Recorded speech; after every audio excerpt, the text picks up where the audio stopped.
Hello students, welcome to अकेडजा।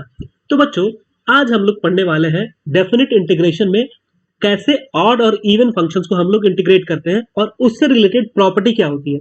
ये property इतनी important property है कि अगर आपको ये प्रॉपर्टी आती है तो आप 30 to 40% क्वेश्चन में इस प्रॉपर्टी का यूज करके बहुत सारे कैलकुलेशन से खुद को बचा लेते हैं। ठीक है, तो आइए सबसे पहले जानते हैं कि ये प्रॉपर्टी होती क्या है। तो प्रॉपर्टी सेज लाइक, अगर एक फंक्शन एफ एक्स है जिसको हम लोग -a to a तक इंटीग्रेट कर रहे हैं, तो इसकी value we can write to be 0 to a F X plus F of minus X dot D X के फॉर्मेट में हम लिख सकते हैं। या फिर इसको अगर फर्दर कंक्लूड किया जाए तो अगर एफ एक्स एक ऑड फंक्शन है और उसे हम लोग -a to a तक इंटीग्रेट कर रहे हैं, तो उस केस में उसके इंटीग्रल की वैल्यू कितनी आएगी? The value will be 0 clearly. और अगर एफ एक्स एक इवन फंक्शन है और उसे हम लोग -a to a में इंटीग्रेट कर रहे हैं, तो उस केस में इसकी वैल्यू 0 to a का 2 टाइम्स आएगी। ठीक है, तो this is the property of even and odd function. अगर इसको आप ग्राफिकली समझना चाहें तो आप ग्राफिकली भी समझ सकते हैं, या फिर इसकी प्रूविंग देखना चाहें तो हम प्रूविंग भी देख सकते हैं। तो आइए चलिए इसकी प्रूविंग देखते हैं कि इसे प्रूव कैसे करते हैं। तो इसकी प्रूविंग के लिए मैं अपनी प्रीवियस प्रॉपर्टी जो हमने डिस्कस कर रखी है उसका यूज लेता हूं। सबसे पहले मैं लिखता हूं -a to a F x dot D x. इसे अगर हम चाहें तो लिमिट स्प्लिट करके लिख सकते हैं, that is I can write it to be -a to 0, this is F x dot D X. तो एक इंटरवल तो ये हो गया -a to 0। अब इसे आगे और आप क्या कर सकते हैं, from 0 to a F x dot D x. ठीक है, तो इस तरीके से हम चाहे तो इसके लिमिट स्प्लिट कर सकते हैं। अब मैं क्या करता हूं, फ्रॉम इन दिस फर्स्ट वाले इंटीग्रेशन में I am put x equals to minus T. अगर x equals to minus T हम लोग पुट कर रहे हैं इस वाले इंटीग्रेशन में, तो अगर x equals to minus T put करेंगे तो उसके अकॉर्डिंगली लिमिट्स भी इसके चेंज हो जाएंगी। तो आइए लिमिट्स देख लेते हैं। तो जब x की वैल्यू -a रहेगी तो उस केस में t की वैल्यू कितनी हो जाएगी? तो -t है तो यहां से t की वैल्यू a हो जाएगी। और जब x की वैल्यू 0 होगी तो उस समय t की वैल्यू भी 0 हो जाएगी। ठीक है, और जब इसे आप इंटीग्रेट करेंगे तो डिफरेंशिएट करेंगे तो this will be dx is equals to minus of dt। अगर ये दोनों रिप्लेसमेंट हम वहां पे करते हैं तो हमें क्या क्या मिलने वाला, आइए वो देखते हैं। दैट इज, यहां पे मैं लिखता हूं इंटीग्रेशन ऑफ, हमें t लिखना है तो -a की जगह मैं a लिख रहा हूं, इसकी जगह मैं 0 लिख रहा हूं, और यहाँ पे एफ ऑफ -t हो गया हमारे पास, और यहाँ पे हमारे पास हो गया माइनस ऑफ dt। ठीक है, तो अभी चलिए -t, अगर मैं माइनस साइन यहां से बाहर निकाल लूं और फिर इसे चेंजिंग वाले फॉर्मूले से इनको आपस में इंटरचेंज कर लूं, that is I am writing it as, देखिएगा बगल में ये प्लस में जो लिखा हुआ उसे लिख लेते हैं, this is 0 to a F x dot D x. और हमने क्या किया कि हम लोग इसको ऐसा लिख रहे हैं, माइनस साइन बाहर लिख रहे हैं, minus, this is a to 0, this is F of -t dot dt plus this is 0 to a F x dot D x. अब सबसे पहली बात, अगर मैं चाहूं तो इस t को x लिख सकता हूं, ये पहली बात हो गई। और दूसरी बात कि अगर चाहे तो हम इसके लिमिट्स भी इंटरचेंज कर सकते हैं। जो हमने डमी वेरिएबल चेंज करना और लिमिट्स को इंटरचेंज करना ये दोनों सीखा है, वो दोनों प्रॉपर्टी में साथ में यहाँ अप्लाई कर ले रहा हूँ।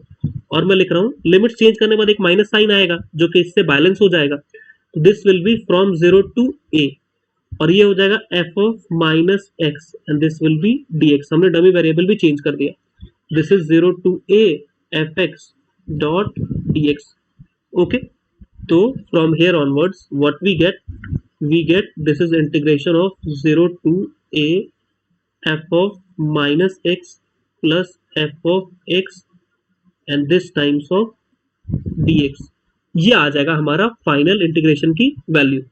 अब यहां से दो पार्ट यहां से स्प्लिट होते हैं कि हमें मालूम है कि अगर हम लोग ऑड फंक्शन की बात करें तो ऑड फंक्शन में एफ ऑफ एक्स और एफ ऑफ माइनस एक्स ये दोनों एक दूसरे के नेगेटिव साइन के साथ आते हैं, मतलब यहाँ पर नेगेटिव साइन निकल जाता है। तो in the case of odd function this will B 0 odd function के लिए। और इवन फंक्शन की बात करें तो इवन फंक्शन के केस में हम जानते हैं कि एफ ऑफ एक्स और एफ ऑफ माइनस एक्स दोनों बराबर होते हैं, तो ये हो जाएगा 2 times of 0 to a f of x in the case of even function. तो this is how we prove this.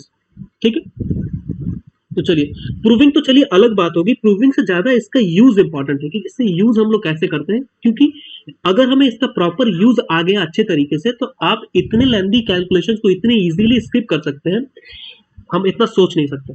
चलिए आपको मैं एक पहले एग्जांपल से बताता हूं कि हम कितनी लेंदी कैलकुलेशन को किस तरीके से स्किप करते हैं।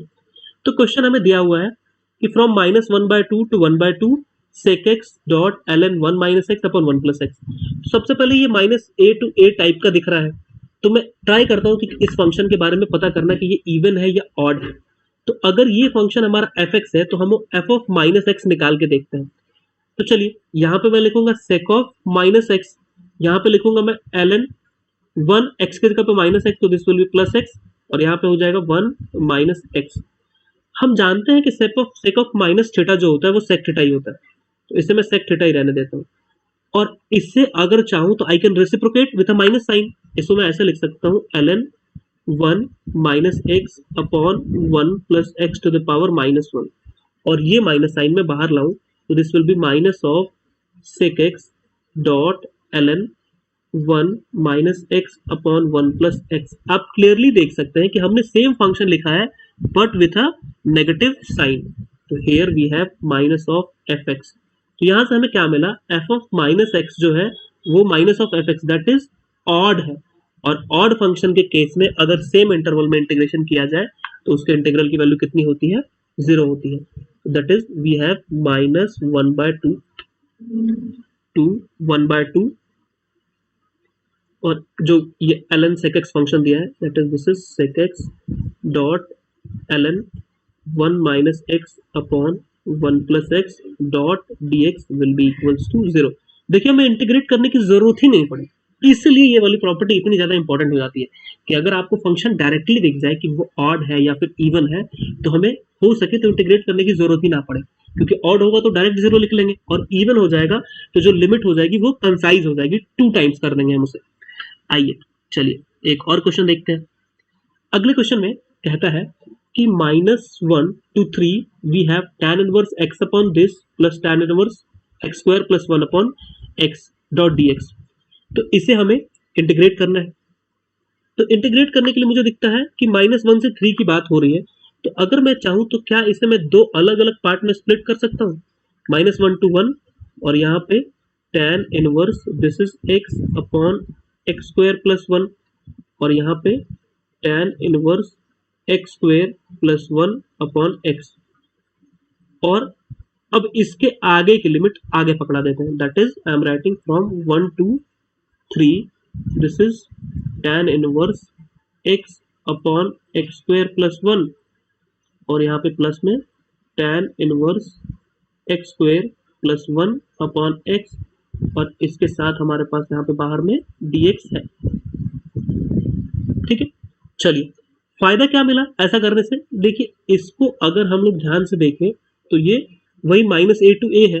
बस हमें इतना जानना है कि ये जो अंदर वाला फंक्शन दिया हुआ है हमारे पास वो कैसा फंक्शन है, इवन फंक्शन है या ऑड फंक्शन है, this function we are talking about. तो आप जानते हैं tan इनवर्स -x क्या होता है, tan inverse -x will be minus tan inverse x, मतलब माइनस साइन वहां से बाहर निकल जाता है, तो इसमें से भी माइनस साइन बाहर निकल जाएगा, इसमें से भी माइनस साइन बाहर निकल जाएगा।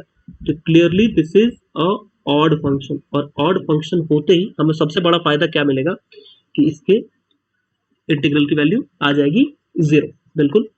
तो चलिए इसके इंटीग्रल की वैल्यू हम लोग लिख लेते हैं, दिस इज 0 प्लस यहाँ पे है 1 2 3, इसे मैं लिखता हूँ tan inverse x upon x² + 1, और इसे मैं हम लोग जानते हैं कि tan इनवर्स 1 अपॉन x को हम लोग cot इनवर्स x लिख सकते हैं, तो this is x upon x² + 1। देखिए प्रॉपर्टीज याद रखने का फायदा, देखिए अगर प्रॉपर्टीज याद है तो कितना आसानी से हम चीजों को कंक्लूड कर पा रहे हैं। अब यहाँ पे एक इनवर्स ट्रिग्नोमेट्रिक फंक्शन की प्रॉपर्टी हमने ऑलरेडी पढ़ रखी है, वो यूज कर सकते हैं। What is the value of this, बिल्कुल सही, द वैल्यू इज π/2। तो यहाँ पे बस हमें π/2 को इंटीग्रेट करना था, और देखने में क्वेश्चन कितना डरावना लग रहा था, तो यहाँ पे π/2 रख लीजिए। यहाँ पे हमारे पास आएगा x फ्रॉम 1 to 3, तो finally this will be pi by 2 times of 3 minus 1 and 3 minus 1 is what? Exactly this is 2. तो इसे हम कैंसल आउट करेंगे तो what we will be left with? We will be left with only pi by 2 multiplied by 2 which is pi only. तो this is the final answer of this question. ठीक है, तो इस तरीके से हम लोग ये कॉन्सेप्ट को यूज करते हैं, ऑड और इवन फंक्शंस के कॉन्सेप्ट को यूज करते हैं। ठीक है, तो मैं आपको पहले भी बता चुका हूं और एक बार फिर से हम बताते हैं कि अगर आपको डेफिनेट इंटीग्रेशन पे कमांड रखना है तो you must know the properties, आपको प्रॉपर्टीज आनी चाहिए, और अगर आपको प्रॉपर्टीज अच्छे से आती हैं तो आप बिल्कुल आसानी से चैप्टर कंक्लूड कर पाएंगे। चलिए आगे हम लोग नए वीडियो में मिलेंगे नए कॉन्सेप्ट के साथ, तब तक के लिए पढ़ते रहिए, मस्त रहिए।